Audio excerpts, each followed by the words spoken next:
Where are we going at first here? Which new coach's interview has impressed you the most? I would say Eckler. Just the confidence level he has, and I mean, he's not afraid to bring it. He's 53. That helps. He's an older coach now. I mean, he's seasoned, so he has experience at the podium. What do you say, Rob? Yeah, he's got to be up there just because of the role that he's taking on and how critical that's going to be to Nebraska's success. I mean, there's probably not a new addition to this staff that has more of a responsibility than fixing special teams that Mike Eckler has. So I put the way that he kind of made his first impression on a fairly daunting task. I think he set the tone the right way. Who have we heard from? Phil Snow. Oh, Snow. I thought Snow was really impressive. Here's why I like Snow. Phil Snow and who was it? I interrupted you last week. Phil Simpson. Shorts. And Dikeel Shorts. Yeah. So we've heard from 5 now. Here's why I liked Phil Simpson. I liked the way he communicated, not rambling, not like me. I mean, I like guys who are succinct. He was to the point, didn't waste a lot of words. He was economical with his words, and I like those kind of appearances. You can see why he's a good recruiter. I mean, just the way that he kind of carries himself, like you could see that how he can connect with younger guys. He gets right to the point. He didn't waste a lot of energy. He'll get Nebraska and Miami to where they'll Already get has. a couple guys. No, or Simpson. Simpson. Okay, now we're talking about Snow. Oh, I thought you were talking about Simpson. I thought you were talking about Simpson. The whole time? Simpson. Yeah, no, I was talking about Snow. We're doing a great job. Yeah, I we're thought having you were- trouble on Good this job, show. team. I was talking about Phil Snow. Yeah, I don't know how much recruiting. Well, Phil Simpson Snow's didn't gonna exactly use a lot of words either, though. He was Okay. pretty to the message. Yeah. Okay.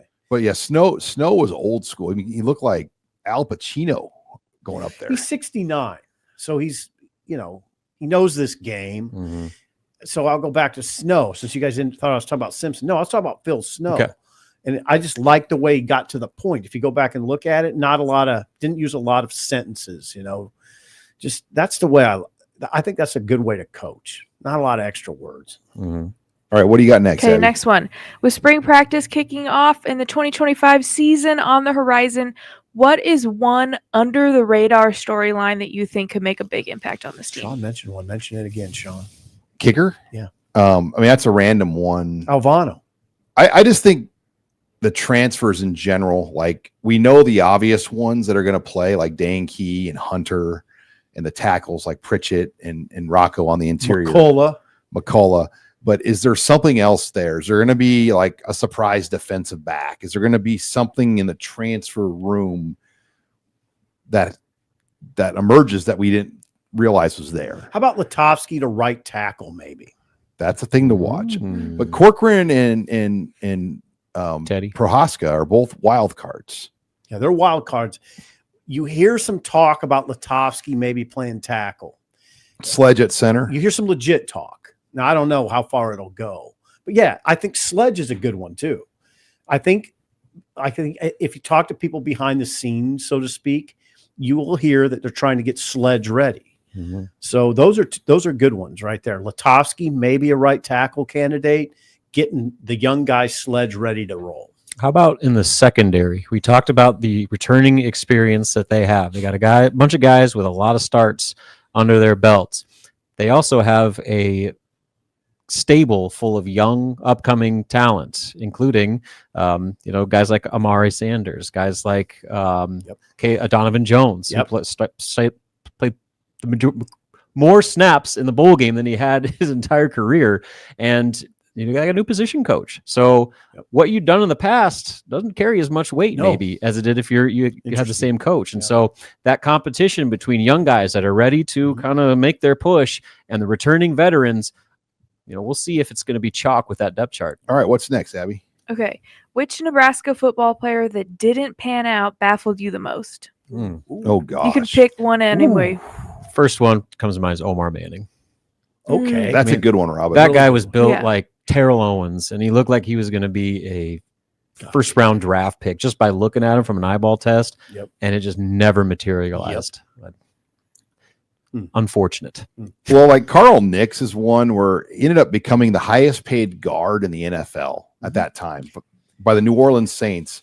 But Nebraska, we never got that kind of play from him here. He was pretty good though, right? Started.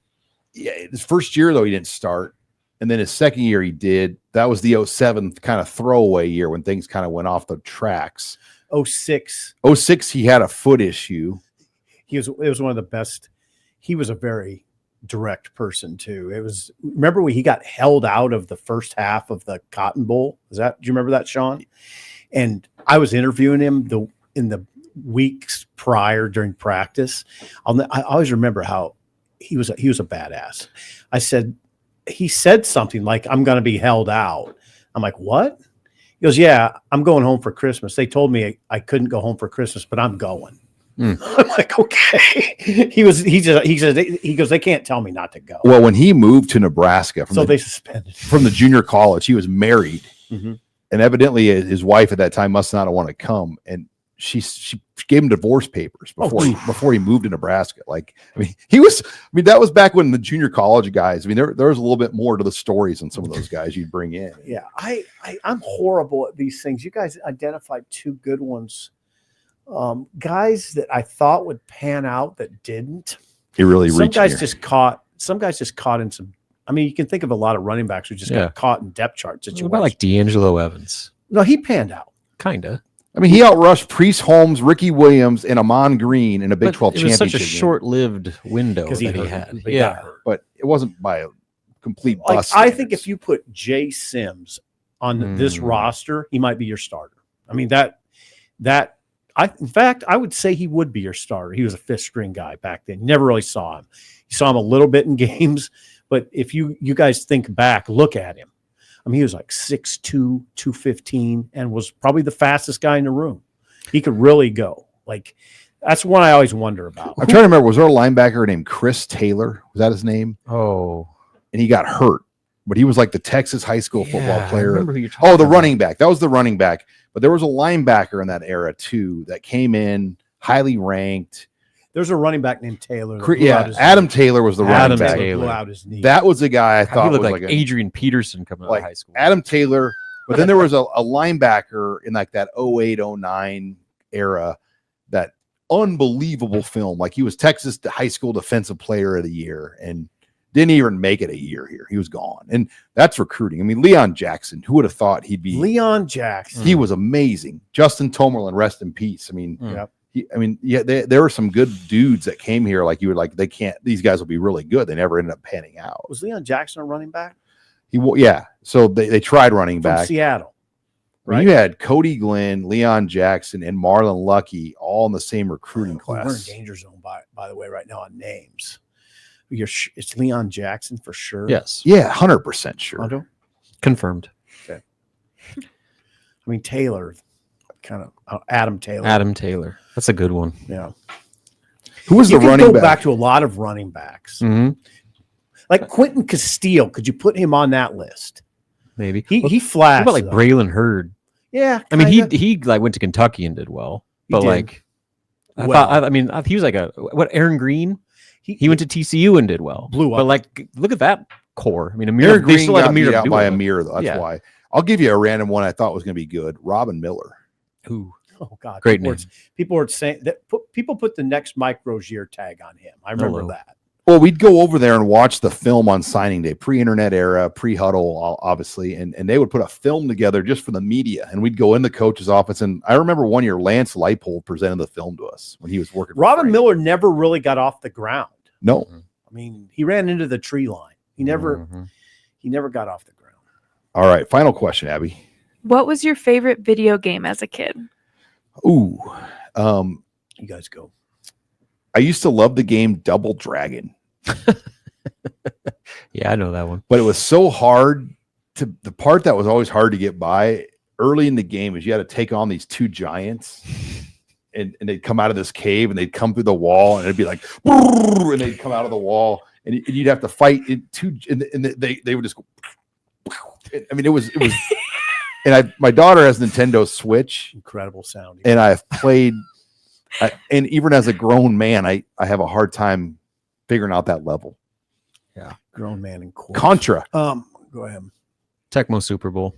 That game sparked my love for football, the NFL. I knew every player on the New York Giants team by name, the offensive line, because I would just go through the roster. I knew everybody. And then that translated into the EA college football games, NCAA football. So those two is Super Tecmo Bowl and then NCAA. You guys are from a much different era. I never played like video games like you play. I wouldn't know how to do the controller or anything. You never like played that. like NES? Nope, Tecmo Bowl? not with the grandkid. Nothing. I sat down a couple times and tried it, but I was so out of my league. Pong. I mean, you know, that was a game, right? Which one? Pong? Yeah. Paul, Yeah. I mean, Jesus. that was fun. You're really showing your age here.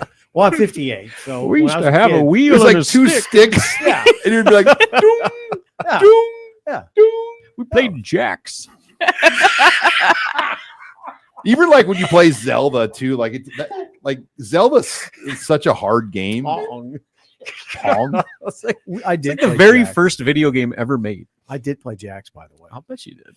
Hey, Oh, look, listen, look, There it is. Sip, Yes, sip. Megan. Pong. there it is. Good job, Megan. Is that the TV from your apartment, Sip, or your house? Is that you, Sybil? Yep. It was See, fun. Can you get an Young Sip. HDMI jack in that TV, He's Sip? a young Yeah. sip. Stop it. It was. Ask Dominic those questions. All right. He handles my TV work. Thank you, Abby Barmore. Did you have a favorite video Oh, game? yeah. What's Yes, that? Mario Kart. Yeah, I that's a played, good one. Mario I Kart's played a timeless. lot of Mario What Kart is and like that? Just Dance on the Wii. We Oh, played Okay. hours and hours of things on the Wii. It was awesome.